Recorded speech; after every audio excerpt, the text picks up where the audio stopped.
So let's talk about the Senate. Huge Senate news over the weekend. According to the latest update from the nonpartisan Cook Political Report, Democrats are now slightly favored to take control of the Senate from Republicans in November. Now, what does this mean for us?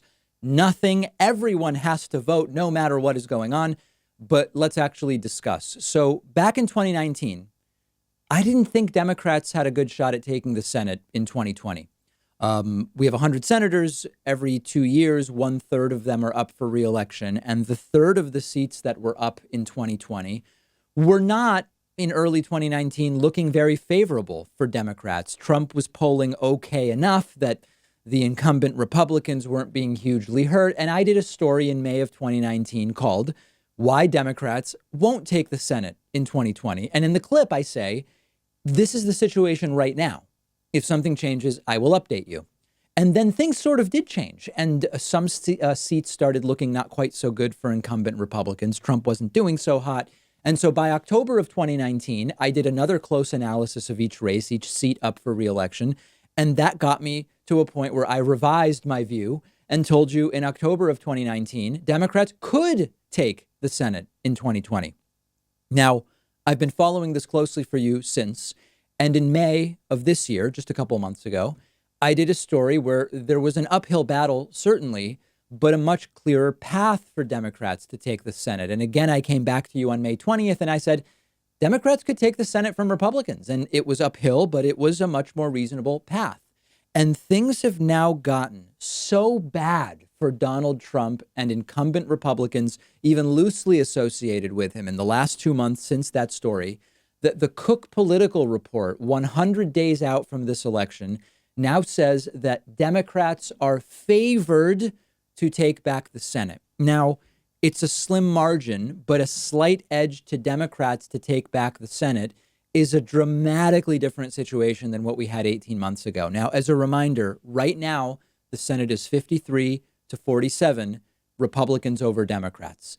Of the 47 that I'm including on the Democratic side, it's actually 45 Democrats plus 2 independents, Angus King and that guy Bernie Sanders, who are independents but caucus with Democrats. That's where you get 47 Democrats and 53 Republicans.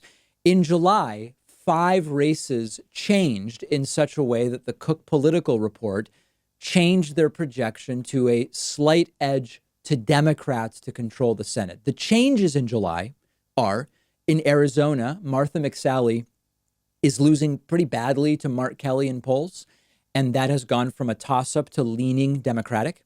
In Iowa, Joni Ernst, the incumbent Republican, that race has gone from leaning Republican to a toss-up. In Georgia, David Perdue's race has gone from leaning Republican to a toss-up.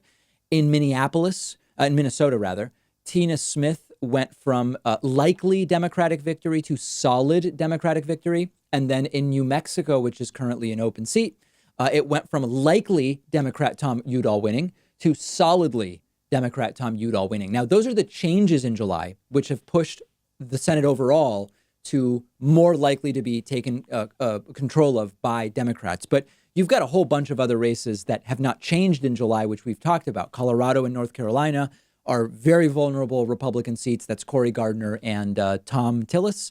Those are leaning Democratic. In Maine, Susan Collins is in a real uphill battle, probably her toughest reelection campaign really ever. I believe Susan Collins was first elected, don't hold me to this, but I believe 96, meaning she had reelection campaigns in 2002, 2008, 2014. That makes sense. And 2020. All of her other reelection campaigns have been not particularly challenging for her. And Sarah Gideon, at least in some polls recently, is actually ahead. So Maine, a tough one for Republicans to hold. And really, Maine should not have a Republican senator. They should replace Susan Collins as soon as possible. We've talked about Montana, where Democrat Steve Bullock is doing well. He could end up being senator from Montana. There are question marks around seats in Kansas, Texas, Alaska, and South Carolina. So there's a whole bunch of different possibilities. And the point of this story is not about analyzing each of them in extreme detail, but about the idea that what looked, in early 2019, the data was saying maybe Democrats can pick up a seat or two, but taking control would probably be 2022. And 2022 doesn't even look that obviously great, depending on which states you're looking at.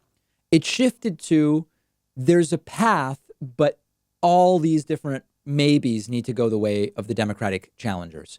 It is now shifted to, there's more races leaning Democratic, and now you don't need as much of a performance outside of what would be reasonable to take control of the Senate. And so that's how now it is being called a slight edge for Democrats in the Cook political report. So this is all a way of me telling you what? To stay home and say other people got it? No, of course not. This is a way of me saying, hey, here is an opportunity which we will only seize if we all go out and vote. Ignore every poll and go out and vote. If you don't like the Republican senator that is representing your state right now, ignore the polls and vote. And we'll keep covering the Senate outlook. And this is particularly important because of the conversation we had at the top of the show. If Joe Biden wins, him doing stuff that we want him to do is going to depend hugely on having the Senate in the first 2 years in office. Historically, when the White House changes hands in an election year, 2 years later in those midterms, that party that took control of the White House often suffers losses in the House and or Senate. We don't want that, but what we can do in the immediate is let's give Joe Biden, if he were to win, a Senate that is democratically controlled and a House that is democratically controlled. If that happens, the 2 years between January 20th, 2021 and January 2023 may be the biggest opportunity for progressive change in decades in the United States. Well, I guess we would put it up there with the couple years between 2009 and 2011 when Barack Obama had the opportunity. Mishandled some things, but also got many things done, including Obamacare. So that's the opportunity. This is absolutely huge. And all you have to do is go vote. It can be overwhelming. Oh, it's Tom Udall and then Martha McSally and all the, I can't. Focus on your scope of influence. Focus on your sphere of influence, which is, am I allowed to vote? Oh, I am because, I'm a citizen, obviously. If you're legally voting, then that's what you should do. I'm going to go and vote, and that's all I can control. And then I can work on get out the vote, and I can work on whatever else. Work on what you can control, and we have a real opportunity here.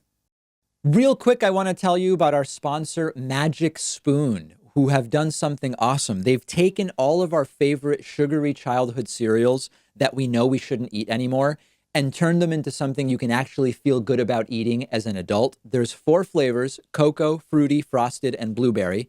They taste great. They're crunchy. They're sweet like you would expect this type of cereal to be, but it's perfect for a ketogenic diet because one bowl has only 3 net carbs, 12 grams of protein. It's sugar-free, gluten-free, grain-free, soy-free. Once our team tried Magic Spoon for the first time, we actually ended up emailing Magic Spoon back and saying, can you send us more boxes? Send more samples. They've been a big hit with David Pakman Show staffers. And Magic Spoon knows how delicious their cereal is because if you don't like it, they'll refund all of your money, no questions asked. And you'll get free shipping when you go to magicspoon.com/Pakman and use the code Pakman. That's Pakman.